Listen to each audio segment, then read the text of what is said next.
محمد بن عبد الله وعلى آله وصحبه ومن والاه أما بعد فيا أيها الحاضرون اتقوا الله حق تقاته ولا تموتن إلا وأنتم مسلمون. Bersyukur kita kepada Allah sampai detik siang hari ini Allah berikan umur panjang, Allah berikan kesehatan dan kesempatan hingga kita bisa melaksanakan perintah Allah berupa sholat fardu berjamaah. Semoga langkah kita akan menghapuskan dosa-dosa, juga akan menaikkan derajat di sisi Allah Subhanahu wa Ta'ala. Kesempatan siang hari ini sedikit membahas tentang cabang iman,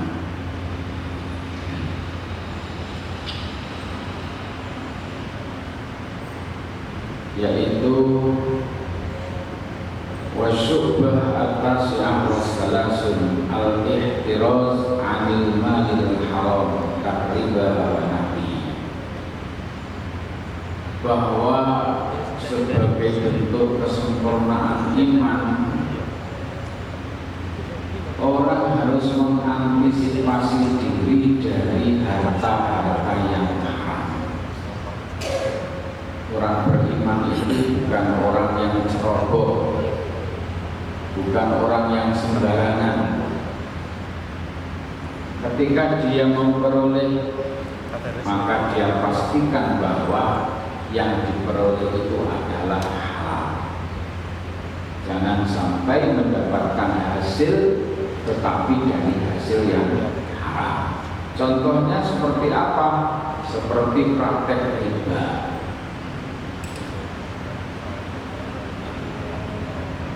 Disebut riba itu karena ada tambahan, di antaranya tambahan karena akhir pembayaran. Bukan 1 juta, biar kapan?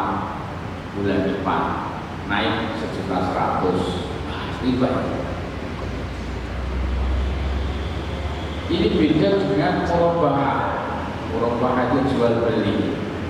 Contoh, orang mau beli HP tapi nggak punya duit. Oke, saya akan belikan HP-nya. Berapa harganya? Minta yang harga berapa? Yang harga 4 juta. Oke, saya belikan HP 4 juta. Kemudian yang beli saya akan jual kepada yang menginginkan HP. Tentu saya pengen oto, saya akan naikkan harganya. Modal saya 4 juta, saya akan jual 4.500.000. Silakan dibayar selama 1 tahun. Itu enggak riba. Itu enggak riba. Itu namanya jual beli murabahah.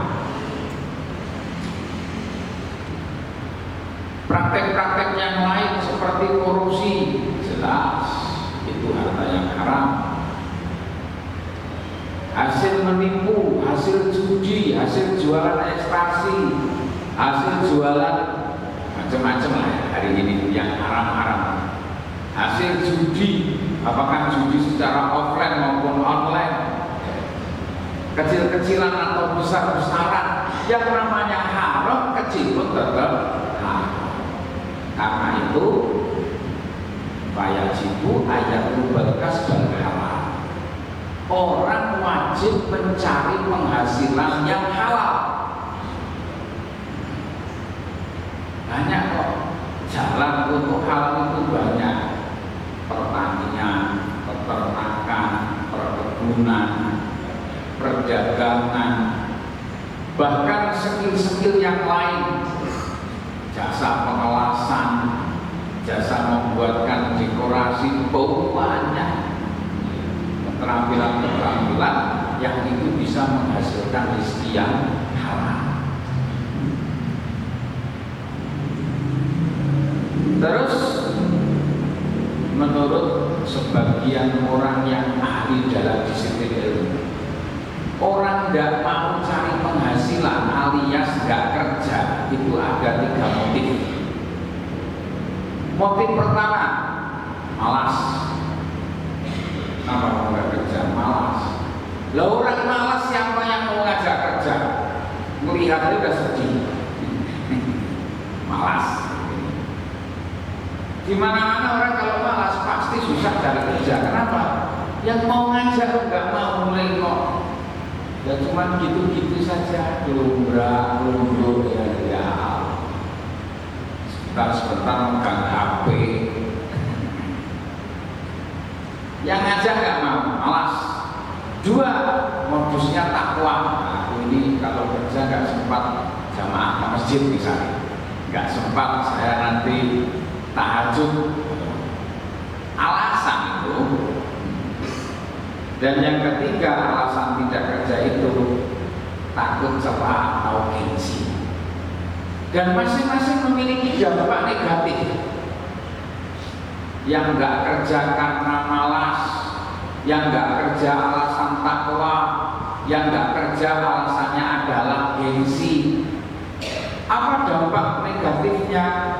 Orang yang tidak kerja, tidak mencari penghasilan karena malas, pasti akan minta-minta. Sudah pasti. Hidup ini kita butuh kecukupan, butuh makan, butuh minum, butuh tempat tinggal, butuh pakaian. Dan kalau kita nggak punya penghasilan, terus dari mana akan dipenuhi? Nah, maka akan muncul minta-minta dengan segala dalih. Apakah minta di jalanan atau berbagai bentuk minta-minta. Yang kedua, orang yang nggak kerja alasannya takwa, fala budda minat tomat fima bi'aidin nas. Orang kalau nggak kerja alasannya takwa, itu pasti akan berharap pemberian orang lain. Tomat berharap pemberian orang lain. Maka orang itu kalau nggak mencari penghasilan, hina dan rendah. Minta-minta kan rendah, ya. Berharap pemberian orang lain juga rendah. Dan parahnya apa? Makan atas nama agama. Yang minta-minta, yang berharap pemberian orang lain, kemudian memakan dengan dibungkus atas nama agama. Semua itu adalah haram. Semua itu adalah haram. Yang terakhir, orang tidak kerja dengan alasan gengsi, takut dicela. Maka orang seperti ini ya ujung-ujungnya ya nyuri, nipu, korupsi, ya. Terus apa keutamaan orang bekerja? Qala batu man iktasaba liyasuna wajahu anil mas'alah jaa yaumal qiyamah wa wajhuhu kal-qamar wa salima min minatil rijal. Orang yang bekerja, berusaha supaya mendapatkan penghasilan yang halal, maka besok pada hari kiamat menghadap kepada Allah, wajahnya seperti bulan purnama, indah, mempesona, menakjubkan, membuat siapapun yang melihat merindukan dan menantinya. Mulia, orang bekerja itu mulia. Dan selamat dari ungkit-ungkitan orang yang memberi. Mohon maaf, orang itu kalau diberi derajatnya rendah. Kenapa? Karena berpotensi akan diungkit-ungkit. Ada cerita, sedikit cerita.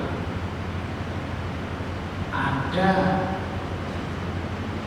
sertifikat rumah seseorang, diminta saudaranya untuk hutang bank. Setelah sertifikat diserahkan, benar untuk hutang bank, tapi nggak dibayar. Loh kok bisa begitu? Ketika ditagih, loh kok nggak dibayar? Itu sertifikat rumahku, nanti rumahku hilang, disita oleh pihak bank. Apa kata dia yang ngutang-ngutang? Kamu nggak ingat ya? Dulu yang nyekolahkan kamu saya, yang membawa kamu ke Batam bekerja saya. Coba, kok nggak sakit kayak begitu? Maka minta-minta jangan, diberi pun kalau perlu jangan, supaya kita selamat dari ungkit-ungkitan orang yang memberi. Lanjut, awatinya asqal minal jibal wa qala ba'dul ulama tolakul kasbi lazim. Namanya mencari penghasilan itu wajib, kayak orang menuntut ilmu, hukumnya wajib. Tolakul ilmi faridatun ala kulli muslimin wa muslimatin.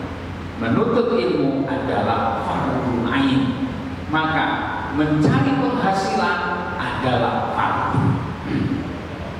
Nah, dalam mencari hukum, dalam rangka bekerja itu memiliki 3 pembagian. Pertama, hukum bekerja itu fardu. Yang kedua adalah sunnah. Yang ketiga mubah, dan terakhir nomor 4, berarti hukumnya 4, itu adalah haram. Bekerja yang wajib itu yang seperti apa? Yaitu bahwa kasbu aqallil kifayah li nafsihi wa iyalihi wa dinihi. Bekerja dalam rangka mencukupi kebutuhan diri sendiri, mencukupi keluarganya, bahkan untuk kebutuhan agamanya. Orang ibadah itu ya butuh biaya. Orang sholat butuh Allah. Orang sholat butuh tenaga, maka butuh makan. Orang puasa butuh sahur, butuh berbuka. Agama juga butuh biaya. Orang yang bekerja dalam rangka mencukupi kebutuhan dirinya, kebutuhan keluarganya, apakah dari segi kebutuhan hidup, makan, minum, tempat tinggal, pakaian, maupun pendidikannya, maupun kesehatannya, itu adalah wajib. Nah, kalau wajib berarti ibadah. Hakikat orang bekerja adalah ibadah. Itu wajib yang pertama. Yang kedua sunnah, yaitu bekerja lebih daripada itu. Dalam rangka apa? Untuk bisa menyantuni yang miskin, yang fakir, membantu anak yatim, membantu janda, lansia, dan lain sebagainya. Bisa silaturahim, saya bekerja biar bisa nengok orang tua di kampung. Maka bekerjanya adalah sunnah. Lagi-lagi sunnah ibadah. Jadi walaupun nampak bekerja dunia, tapi kalau niatnya benar, maka itu adalah ibadah.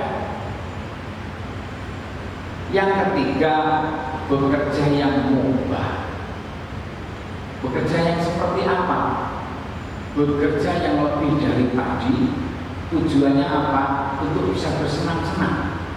Kalau punya rumah yang megah.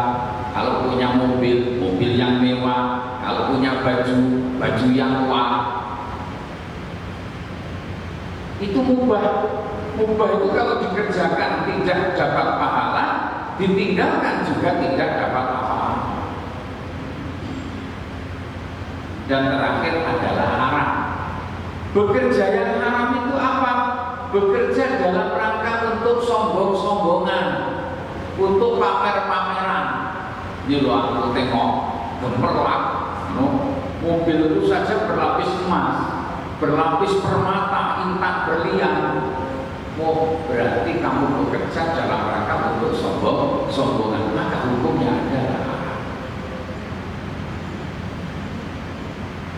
Demikian kita tarik kesimpulan, maka bagi kita semua wajib hukumnya untuk mencari penghasilan. Terlepas dengan kita menjadi karyawan, menjadi kontraktor, menjadi pengusaha dan lain sebagainya, itu cara. Yang penting halal. yang penting halal. Dan mari niatkan bekerja yang baik. Satu di antaranya untuk mencukupi kebutuhan diri sendiri, kebutuhan keluarga, dan juga biaya agama. Syukur-syukur niatnya ditingkatkan lagi untuk bisa membantu yang lemah, menyantuni fakir miskin, menyantuni anak yatim, untuk membangun sarana-sarana fasilitas umum dalam rangka mendongkrak kejayaan agama Islam. Demikian kurang lebih, mohon maaf. Assalamualaikum warahmatullahi wabarakatuh.